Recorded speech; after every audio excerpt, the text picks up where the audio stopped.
Hello everyone and welcome to another episode of So What You Saying. My name is Tom. Sean is not with us today because he's busy looking after his daughter, so I'll be riding solo for this video. In this video I will be ranking all of the Beatles studio albums. I'm a massive fan of the Beatles. They are the first band that really got me into music in general. In my opinion, they're pound for pound one, if not the greatest band of all time. So I'm going to be going through these in chronological order. We're going to start with their debut Please Please Me. Pretty solid first album from the Beatles. They recorded this album, I think, in a day, Abbey Road studio. Some standout songs to me. I Saw Her Standing There is a great opening song.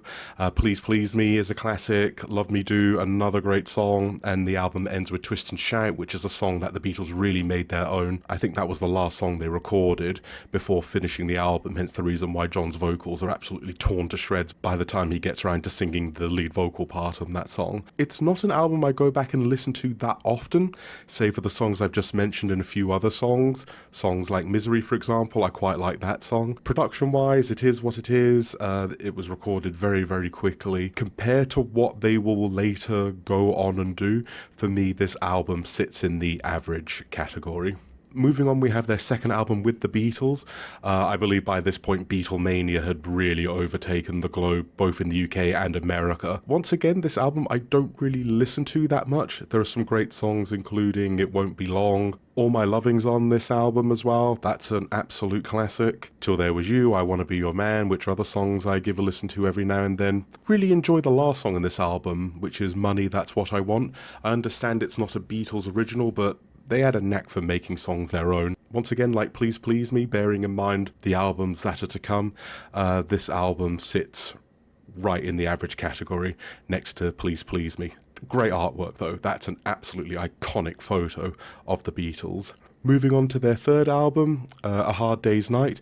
This is the first album they released which is made up entirely of songs written by the Beatles themselves, so no covers on this album, which goes to show that they had clearly grown in confidence, that they didn't feel the need to include any covers in the albums from other established artists to make up the length of the album. This album, in my opinion, is quite a big step up from the first two.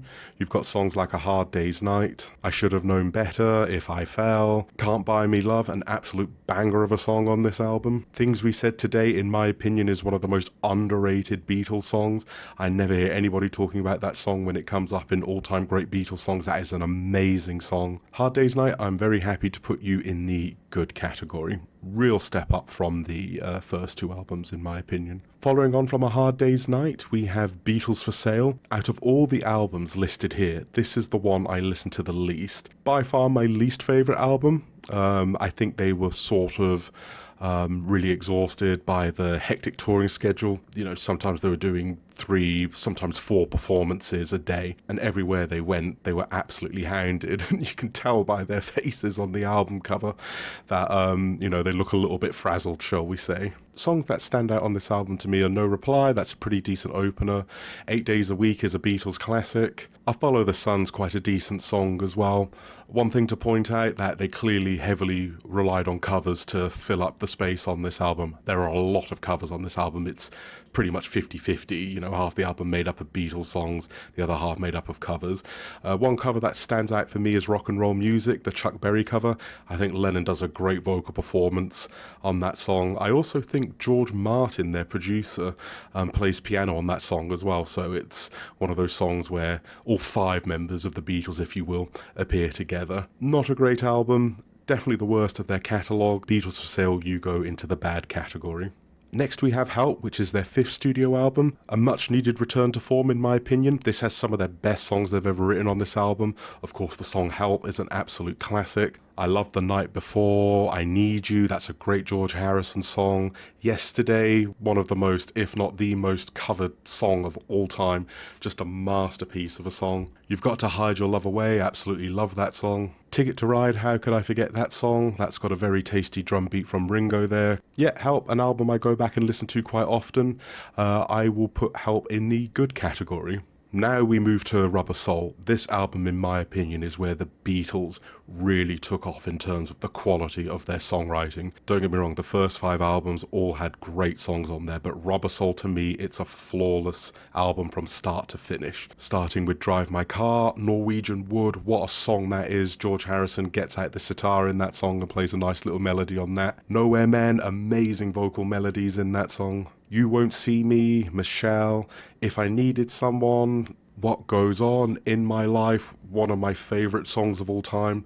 Me and my wife actually picked that song to dance to at our wedding, so I have a real soft spot for In My Life. Just a beautiful song, amazing melodies, and just gorgeous lyrics.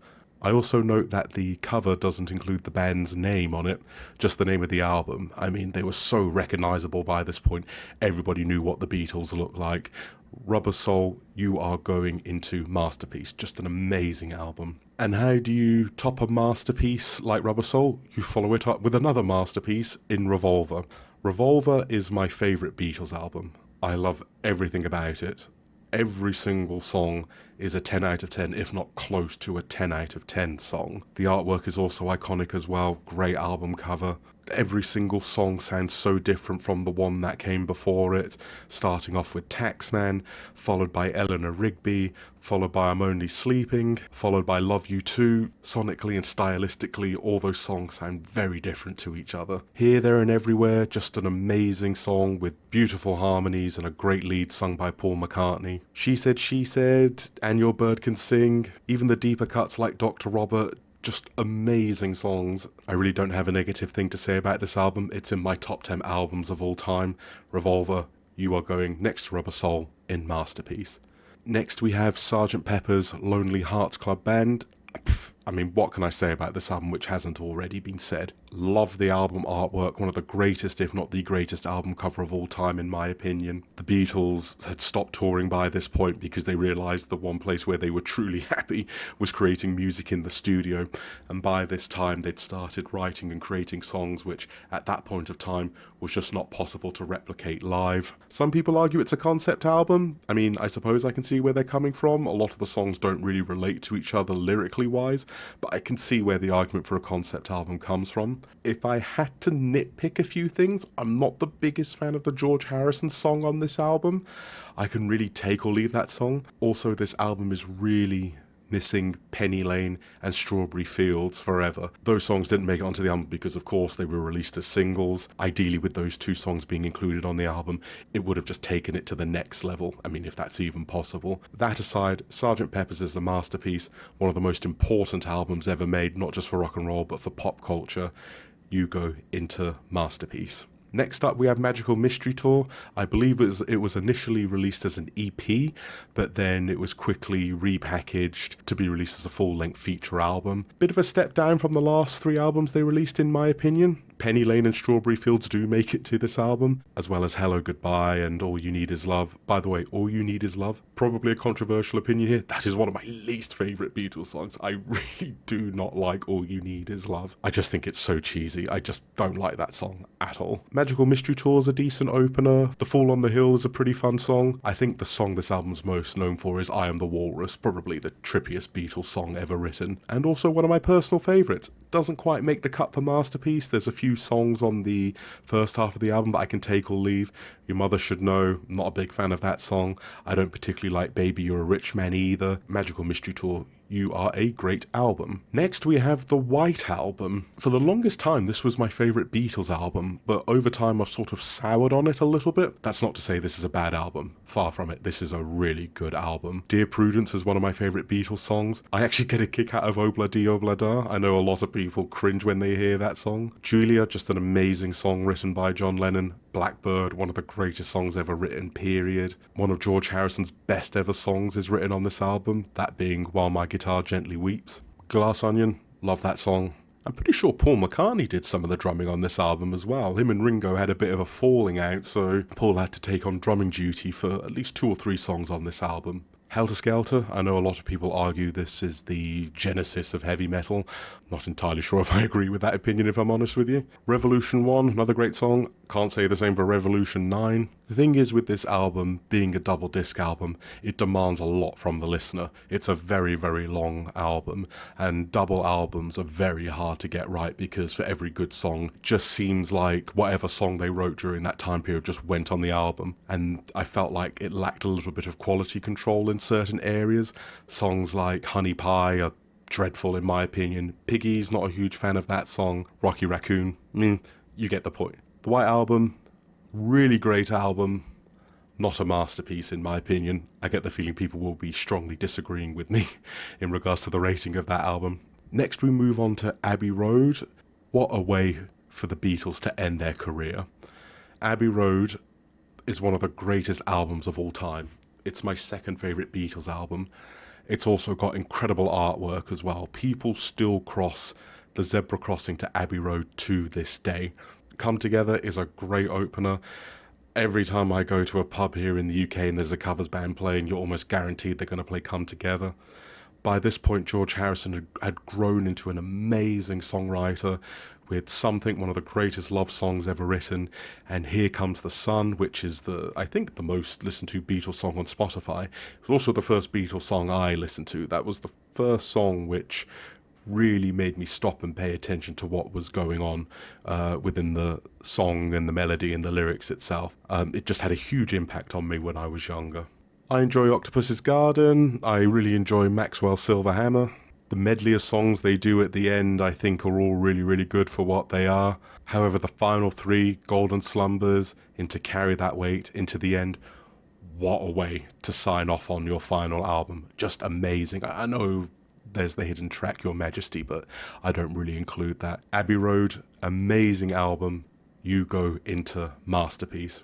Last but not least, we have Let It Be. I know they technically wrote and recorded this album prior to Abbey Road. Unfortunately, I have to critique the original version that was released because when I listened to the Let It Be Naked version of this album, which I think was released in 2003, Paul McCartney went back and remastered the original Let It Be album and released it as it was initially intended to be released. If I were critiquing that version, it would go into great. However, this is not the Let It Be Naked version. This is the original version I'm ranking here. I would put it in... If you would have asked me a few years ago, I would have said it was an average album. But after watching Get Back several times, hearing those songs being played and recorded and jammed on over and over again, made me really appreciate them a lot more. Two of Us, love that song. I also like Dig a Pony. Across the Universe has become one of my favourite Beatles songs of all time. Absolutely love that song. I've Got a Feeling, love that song, love the vocal trade-off between John and Paul in that song. And Let It Be, the song itself, is just one of the greatest songs ever written. I still get a little bit emotional when I hear that song. Beautifully written song by Paul McCartney. If I have to end it on a negative note, I really do not like The Long and Winding Road. I know a lot of people will be shocked by that, but it's one of my least favourite Beatles songs. I just find it so dreary. Even the Let It Be Naked version I can take or leave. Let It Be, even though technically you weren't the final album, you were the last to be released chronologically, so you will go into the good tier. Oh, for the first time in these tier list rankings, we don't have an album that isn't terrible. I guess that just goes to show the power of the Beatles. Well, at least the power they have over me. Anyway, would love to hear what you guys have to say. Do you agree with these rankings? Would you swap anything around? Feel free to leave a like and a comment in the comments section of this video. Include your own rankings in there. And let's just have a discussion about it. If Sean was here, he would ask me, so what you saying, Tom? And what I will say is, everybody have a great day and listen to the Beatles.